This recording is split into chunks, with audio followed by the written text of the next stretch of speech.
Hi, this is Emerald and welcome to the Diamond Net, and today I'm going to be talking to you about how to stop caring what other people think. Alright, so this video is all about how to stop caring what other people think, and this video is basically for anybody who struggles to stay authentic in social situations, who might feel insecure, that might talk themselves out of their own authenticity if other people have different opinions, and basically for anybody who just wants to be more confident in social situations in general. Now, when it comes to the topic of not caring what other people think, one caveat that I want to mention here is that it's not really possible for a human being to totally not care what other people think. There's always going to be some degree of concern, and the reason why this is because we are innately social creatures. It has always been the case that human beings have existed and had all of our needs met through belonging within a group. So ultimately, all the way back to the nomadic times, back to the very dawn of our species, we've always had our needs met through interdependence with other group members. And so because these social needs are so deeply wired into ourselves, it's 100% unrealistic for you to expect yourself to have absolutely no care whatsoever what people think of you. And this is something that I wish I would have known in my teen years. Back then, when I was a teenager, I would be thinking that, if I cared even a little bit what other people think, that it was just a sign of weakness of character, and I would have a lot of strong judgments and shame about caring what other people think. But this shame didn't actually help me stop caring what other people think. In fact, this shame did the opposite. It made me start looking to others for a sense of validation because I didn't want them to see that shame.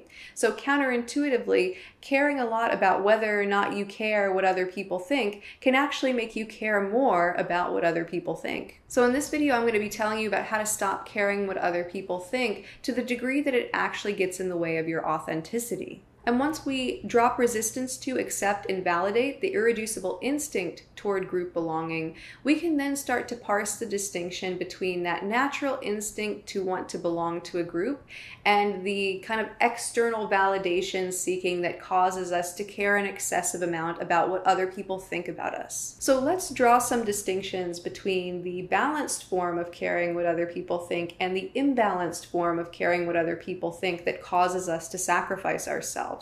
So with the balanced form of caring what other people think, we're going to be generally interested in belonging and getting along well with a group, but that desire to belong and to get along well with a group is not going to cause us to sacrifice our boundaries, and it's not going to cause us to compromise our values. We're going to still be able to remain strong in these elements of ourselves and not feel like we need to give up all of ourselves simply to belong. Now, in the imbalanced form of caring what other people think, it'll be the case that I feel like I have to sacrifice my boundaries, my values, basically everything about my perspective in order to fit in with the group.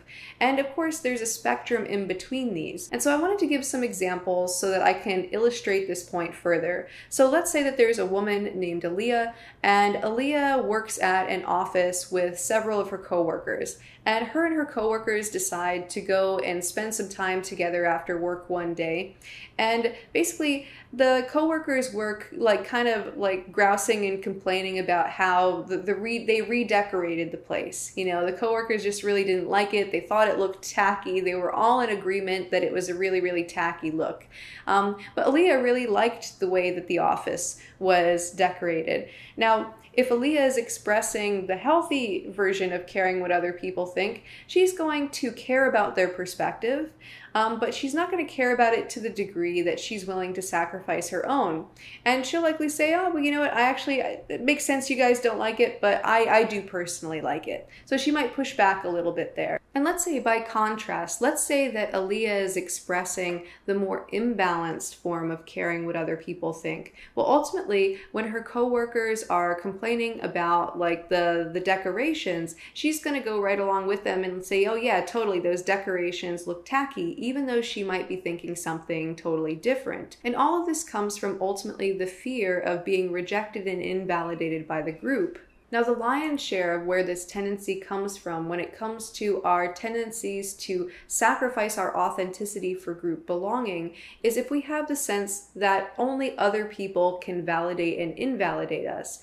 So somebody who simply seeks belonging and only just cares what other people think for the sake of belonging will just tend to care about, am I going to stay connected to the group? But somebody who actually seeks validity through belonging has the sense that the people in the group hold some kind of power to either validate or invalidate them on an existential level. So if a person is rejected by a group because they expressed the wrong opinion or did the wrong thing, then that person interprets that as an invalidation of their very being.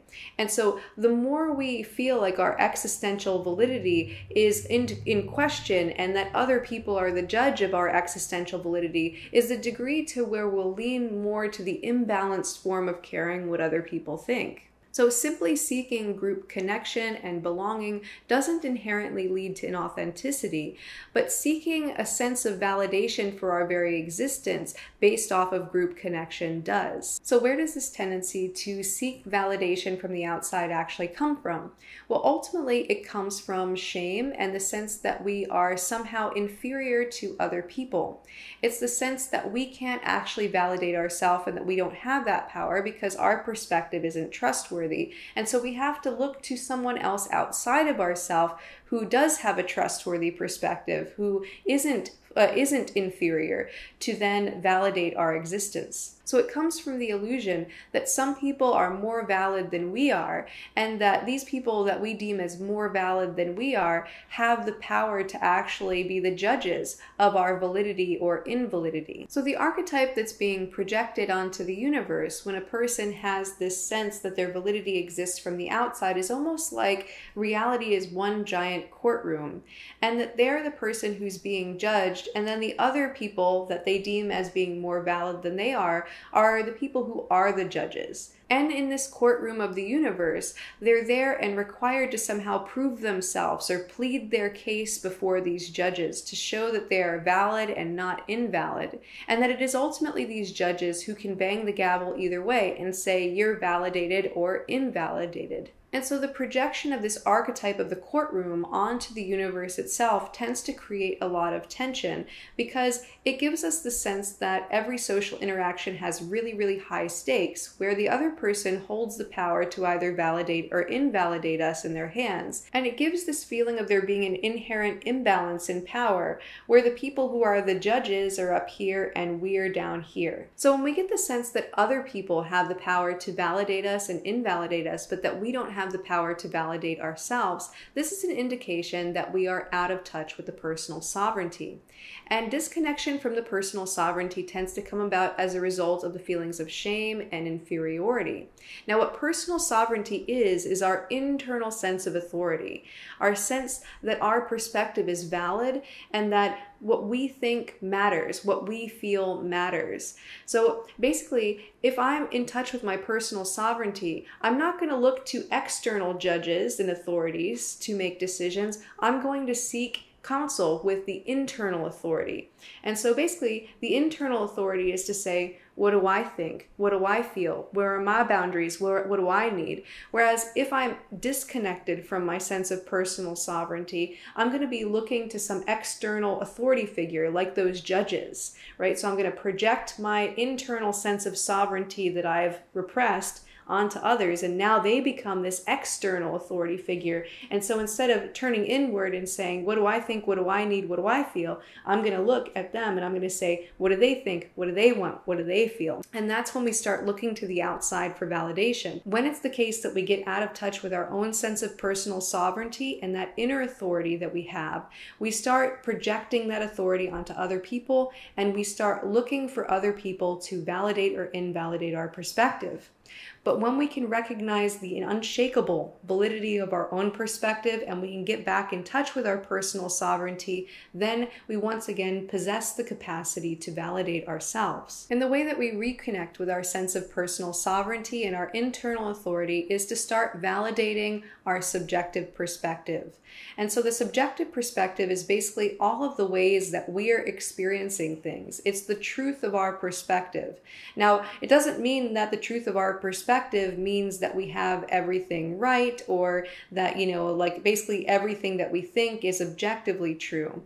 But it is true that there's a reality to everything that we experience. So if I experience something, that experience is valid. So what makes up our subjective perspective are things like the way that we're thinking, the way that we're feeling, the way that we experience things with our sensory experiences. So basically the subjective perspective is, I thought this, I felt this, I saw this, I heard this, I smelled this, I tasted this.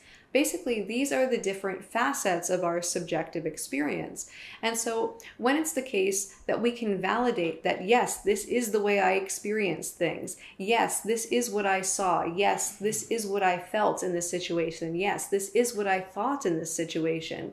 Ultimately, if we can recognize the validity of those experiences, not as to say that they're objectively true, but the validity that we experience things that way, we can get really in touch with our subjective truth. And this helps us reconnect with our sense of personal sovereignty and inner authority.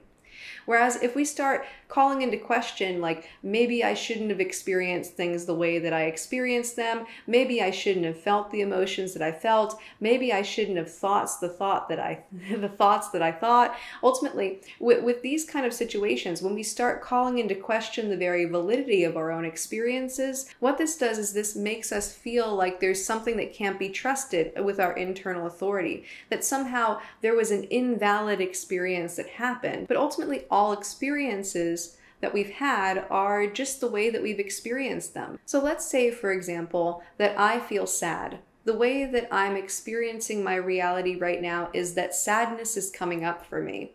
Now, maybe somebody comes up and they said, you shouldn't feel sad. You should feel some other way because you have no reason to feel sad. Other people have it worse than you. Well, ultimately, while it is true that other people have it worse than me, ultimately sadness is just simply the way that I'm experiencing things. Sadness is just what's coming up for me. And ultimately, if someone comes in and says, you shouldn't feel sad, ultimately it brings into, like, it basically implies that there's some kind of malfunction there. Like I'm experiencing the wrong emotions somehow. And so automatically, if I believe what this other person is saying and I say, oh no, I shouldn't feel sad, and yet I do feel sad, it's like, okay, well, I'm an unreliable narrator. I'm a broken clock. How can I have personal sovereignty when I'm having the wrong emotions, right? Or if I say I experience something a particular way and someone says, oh, you shouldn't experience things that way, and yet this is the way that I'm experiencing them, then it's like, oh no, there's a malfunction there, and I can't trust my own sense of personal sovereignty because my own sense of internal authority is somehow broken. So when it comes to connecting with the personal sovereignty, we have to recognize the validity of the subjective experience. And again, that doesn't mean that what we're thinking in our subjective experience is absolutely true in some way, but it does mean that it's valid for us to experience. So it's valid for us to feel however we're feeling. It's valid for us to have had whatever experiences we have had. And it's valid for us to see what we're seeing and hear what we're hearing, right? So essentially, it's just the truth of our own experiences that we have to validate instead of gaslighting ourselves out of our experiences saying, oh, I shouldn't have experienced it this way or I shouldn't have felt this way. So it's very important for us to validate our subjective truth when we're trying to get into connection with our sense of personal sovereignty. And once we have that sense of personal sovereignty, we'll no longer project that kind of authority outside of ourselves onto others. And thus we will no longer have to look for validation from the outside of ourselves because we will find the sovereign within ourselves. The judge will be inside, not outside onto someone else who we are projecting has a certain power to validate or invalidate us, when really the only person that can validate or invalidate ourselves is ourselves. So to bring this back around, how do we stop caring what other people think? Well, basically the first thing we want to make sure that we're doing first, because we do have social belonging needs, is we want to make sure that we belong to a social group that's able to accept us in our full authenticity. Ultimately, when it comes to social belonging, because social belonging is such an instinctual need, we will always sacrifice our authenticity if we feel like it's not going to fit with our social group. And this is something that Gabor Mate talks about a lot. He talks about human beings having two main needs, one for attachment and one for authenticity. And essentially, if a person is forced to choose between the two, they're going to choose attachment every single time, because it's so much more of a core need to us than authenticity is. And so if we exist within a social group that doesn't accept us at all, it's going to be an uphill battle for us to be able to validate ourselves and to feel comfortable being ourselves around the people in our social group.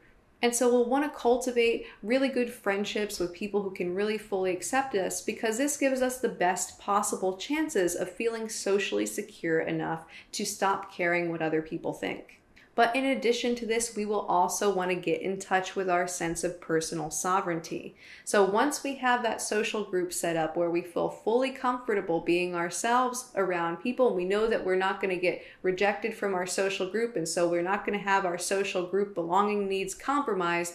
Once that happens, we can start to get connected with our own sense of personal sovereignty and the sense of the unshakable validity of our own perspective. And that way we don't feel like we have to sacrifice the way that we're thinking about things or the way that we're feeling about things or our perspective or our opinion in order to be validated by someone on the outside of ourselves. And that's because we'll already have that authority that we're in touch with on the inside of ourselves that will be able to validate us unconditionally. Anyway, so that's all I have for you for now. I hope that you enjoyed this video. If you did, go ahead, click the like button below and subscribe and hit the notification bell and leave me a comment down below.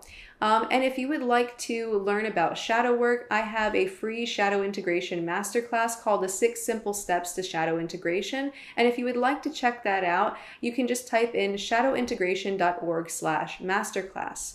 Anyway, so that's all I have for you for now. And until next time, keep becoming more you.